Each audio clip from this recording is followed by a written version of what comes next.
मेरी माओ मेरी बहनों गुजारा करना सीखो। देखो घर की हालत क्या है, तुम्हारे जुबान के कड़वे बोलने किस किस चीज को मुतासिर कर रखा है। ताजा ताजा जानवर कटा गोश्त मार्केट में आया, पानी कोई नहीं लगा। शेख साहब चले गए, अंसारी साहब चले गए, कम्बो साहब चले गए, मेरे अजीजों अपनी कौम वाले चले गए और जाके कहा यहाँ से गोश्त काट के दे। हाजी साहब कहाँ का लोगे, गर्दन का कमर का लोगे, उठ का लोगे। अपनी मर्जी से गोश्त लेके आया, ताज़ा ताज़ा सब्जी अपनी मर्जी से लेके आया, घी डालने मेरे अजीजों, मसाले अपनी मर्जी से लेके आया। बीवी से कहा ऐसा बनाइयो अल्लाह अकबर जवानी की याद ताज़ा हो जाए, ऐसा बनाइयो कि उंगलियाँ चाटता चाटता रह जाओ। बीवी ने भी बड़ी आओ भगत के साथ खाना बनाया, सालन तैयार हो गया। घर वाला टाइम पे रोटी खाने के लिए आया, आगे सालन रोटी पड़ी, हाथ भी धोए थे, बिस्मिल्लाह भी पड़ी थी, वाला बरकतिल्लाह भी कहा था। रोटी का टुकड़ा तोड़ा, सालन में डुबोया और पहला लुकमा मुंह में लिया, माथे पे बल आ गए, चेहरे का रंग बदल गया। बीवी कहने लगी अल्लाह खैर करे। कहने लगी क्या बात, हंडी कंडी देख के नहीं बनाई थी, हंडी के ऊपर खड़े होकर तूने हंडी नहीं भुननी थी, जब हंडिया भुन रही थी पक रही थी, कहाँ चली गई थी। कहने लगी हाँ हाँ हंडिया पकाते पकाते हल्ले वाली आई थी, झांक के कहने लगी क्या पका रही है, लगता है उसकी नजर लग गई। अल्लाह कहता है उसकी नजर कोई नहीं लगी, हाँ हाँ मसाले 2 नंबर होंगे। अल्लाह कहता है मसाले भी नंबर 2 कोई नहीं, गोश्त में पानी लगा होगा। अल्लाह कहता गोश्त में पानी नहीं लगा। इलाहुल आलमीन इसने लाने में कसर न छोड़ी, इसने पकाने में कसर न छोड़ी। इलाहुल आलमीन फिर ये खाना कैसे बदज़ायका हो गया। अल्लाह फरमाते हैं हाँ मैं तुझे बताऊं, हंडिया भून रही थी, सर पे दुपट्टा भी था, हाथों की उंगलियों पे नौखून पालिश भी नहीं थी। हंडिया भूनते भूनते फोन की घंटी बजी, इसने यूं करके देखा, उस पे लिखा था अम्मी जान। इसने फोन उठाया, रिसीवर फोन रिसीव किया, अस्सलामु अलैकुम। वालेकुम अस्सलाम। माँ ने कहा मेरी बेटी क्या कर रही है, कहाँ है मेरी बेटी। इसने हंडिया भूनते भूनते कहा जिस जहन्नम में तुमने भेजा था वहीं और कहाँ जाऊंगी, क्या कर रही है। इसने कहा जो नामुराद मेरे गले पड़े थे, अल्लाह अकबर, मेरी अम्मी तूने आज तक मेरे हाथ से अंडा नहीं बनवाया, इन कंजरों के लिए, इन हरामियों के लिए मुझे 12-12, 15-15 रोटियां पकाना पड़ रही हैं। अल्लाह की इज्जत की कसम और मेरी बहनों ये तेरे जुबान का कड़वा बोल, ये तेरे जुबान का कड़वा बोल, ये तेरे जुबान का कड़वा बोल सीधा तेरे मुंह से निकल कर हड्डियां के अंदर जाके करा जिसने जायके का बेड़ा गर्क करके रख दिया। ये तेरे हाथ का पक्का तेरी औलाद खाएगी, खा के मुंह पर जूते मारेगी।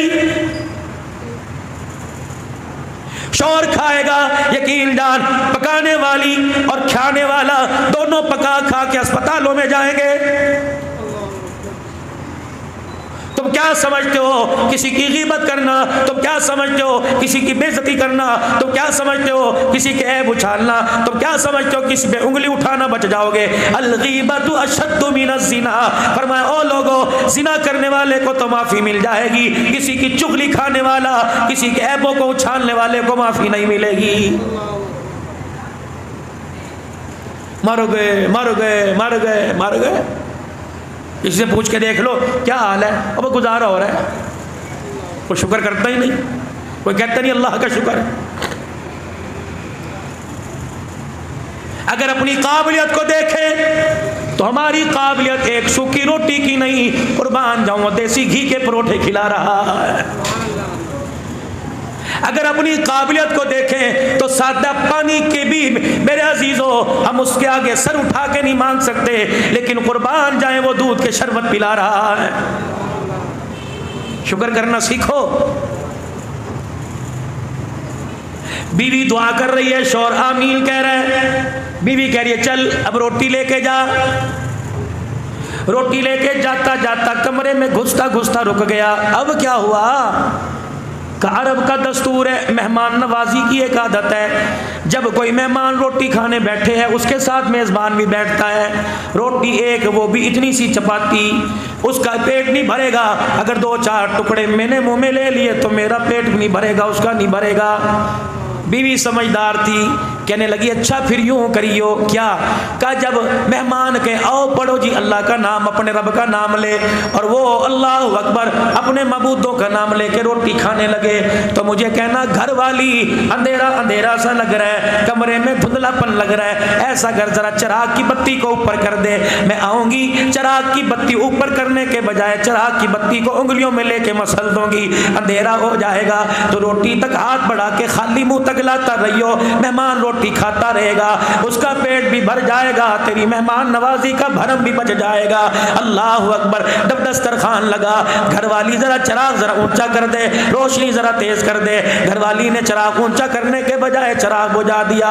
मेजबान दस्तरखान तक हाथ लाता रहा, खाली हाथ अपने मुंह तक लाता रहा, चब चब करता रहा। मेहमान समझा खाना खा रहा है, जब खा लिया अल्लाह अकबर, और चाहिए का ना, इसमें बरकत ही ऐसी थी, एक रोटी खाई ना गई। अल्लाह अकबर। तूने अंधेरा करके अपने दस्तरखान को, अपनी मेजबानी को मेहमान से तो छुपा लिया, खुदा से कैसे छुपा सकता है। सुबह हुई, मेहमान का हाथ पकड़ा, कहा जी उठिए, हमारी नमाज का वक्त हो गया। अब जिसने खिला के सुलाया था उठ के उसके आगे सजदा करने का वक्त आ गया। मस्जिद नबवी में लेके जाने लगा। हुजूर मुसल्ले पे खड़े होकर दरवाजे को यूं यूं देख रहे हैं। जब वही साहबी मस्जिद नबवी के दरवाजे पर आया, हुजूर ने अल्लाह का कुरान पढ़ना शुरू कर दिया। वयुसिरूना अला अनफुसिहिम वलौ काना बिहिम खसासा। अल्लाह अकबर। एक रोटी देने वाले मेजबान को करीब बुलाया, फरमाया वाह वाह वाह वाह वाह वाह, कैसी मेहमान नवाजी की। तेरे दस्तरखान को देखकर जिब्राइल कुरान खुदा का आसमान से लेके आ गया।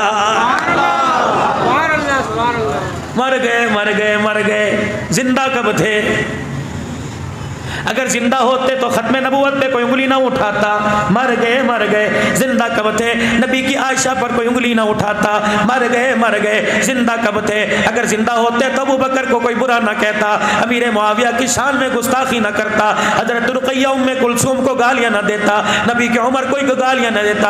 और कब तक मरे रहेंगे? इस मरेपन में कब्रों में चले जाएंगे। और लोगों, रिज़्क़ का वारिस अल्लाह, इज्जत का मालिक अल्लाह, शोहरत का मालिक अल्लाह, हयात का मालिक अल्लाह, मौत का मालिक अल्लाह।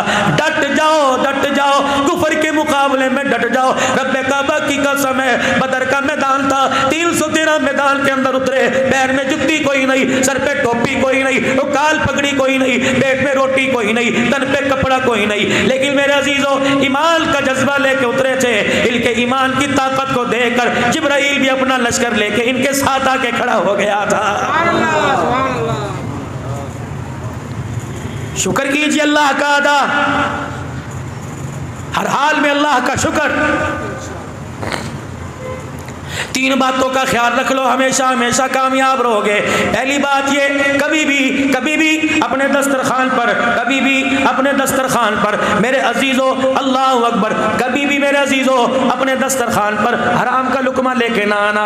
बच्चों ने आग मांगे, कहते बेटे गुंजाइश कोई नहीं। बच्चों ने फ्रूट मांगा, कहते बेटे गुंजाइश कोई नहीं। उनकी फरमाइश बेशक 15 दिन में पूरी कर, उनकी फरमाइश बेशक 10 दिन के अंदर पूरी कर। खबरदार अपने बच्चों के लिए हराम ना लेके आइयो।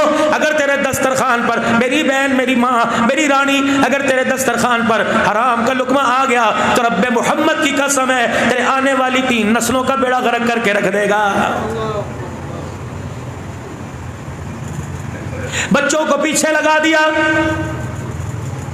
अब्बू घर आवे तो क्या कहना है, हम नहीं बाजार से बर्फ लेके आते, हम नहीं कूलर का पानी पीते, हमें फ्रिज ला के दे, जहाँ मर्जी से ला के दे। पता है ये अब्बू 6 साल भी दिन रात मेहनत करता रहे, फ्रिज नहीं लेके आ सकता, लेकिन घर के अंदर किल किल रोटी खाने लगा है। तेरे साथ तो रहना ही दुश्वार है, तेरे साथ रहने से बेहतर था अच्छा गाड़ी के नीचे आके मर जाती, जा हमें जहर की गोलियां ला दे। तो कैसा बाप है, दुनिया के बापों को देख, टीवी भी, फ्रिज भी, गाड़ी भी दरवाजे पे खड़ी है। एक बच्चों ने फरमाइश की, तेरे से नहीं करेंगे, किसी मोहल्ले वाले से करेंगे, फ्रिज ला देता क्या था। अब ये अल्लाह अकबर सारी रात करवटें बदलता रहा, इसे फोम के गद्दे पे कांटे चुभते रहे। ये उठा, बीवी ने सीधे मुंह बात ना की, इसने कपड़े मांगे का वहां पड़े, इसने रोटी मांगी का अच्छा क्या मुसीबत दे रही हो, रात खाई नहीं थी। किल किल किल किल किल से बचने के लिए इसने बड़ा छुरा अपने हथियार अपने बाजू में से निकाला। इसने न पीर देखा, न फकीर देखा, अपना देखा न पराया देखा। घर की किल किल से बचने के लिए इसने दुकान का छुरा तेज कर दिया, हराम कमाया, हलाल कमाया। अल्लाह अकबर, तंग आमद बजग आमद, फिर पता नहीं कहां से सूद पे पैसा उठा के लॉटरी की बोली लेके घर के अंदर फ्रिज ले आया।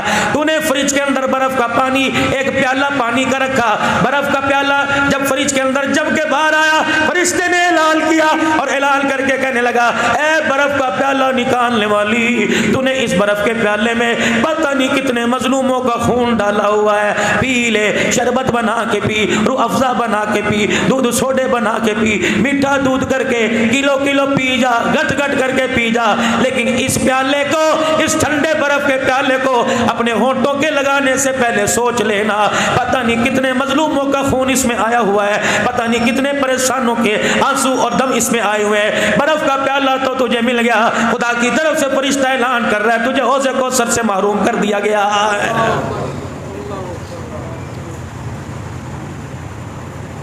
हमें नहीं पता घर के कालीन और पर्दे इससे पहले लगेंगे, जहां मर्जी से लगा, उधार मांग रहा है, टोपी रख रहा है, रातों को छुप छुप के दोस्त को फोन कर रहा है, यार 50,000 दे दे, तेरी भाभी बड़ा परेशान कर रही है। और मेरे यारो, जिसने घर में पर्दे लगाए, जिसने घर में कलीन लगाए, उसे भी तो रात को उठ के देख, करवट बदल बदल के रात गुजार रहा है या खराटे मार के सो रहा है। अगर करवट बदल बदल के रात गुजार रहा है, उठ के उसके पैरों में बैठ जा और उससे पूछ क्या हमारी वजह से तेरी नींद खराब तो नहीं हुई, हमारी वजह से तेरी नींद खराब तो नहीं हुई। अगर तेरी बेचैनी का जरिया हम बने, हम तेरे से माफी मांगते हैं, हम घर के पर्दे कलीन नहीं चाहते, हम हाथ पकड़ के जन्नत के अंदर तेरा साथ चाहते हैं। आ जाके नतीजा क्या निकलता है, तलाक दे दे, आसान काम है।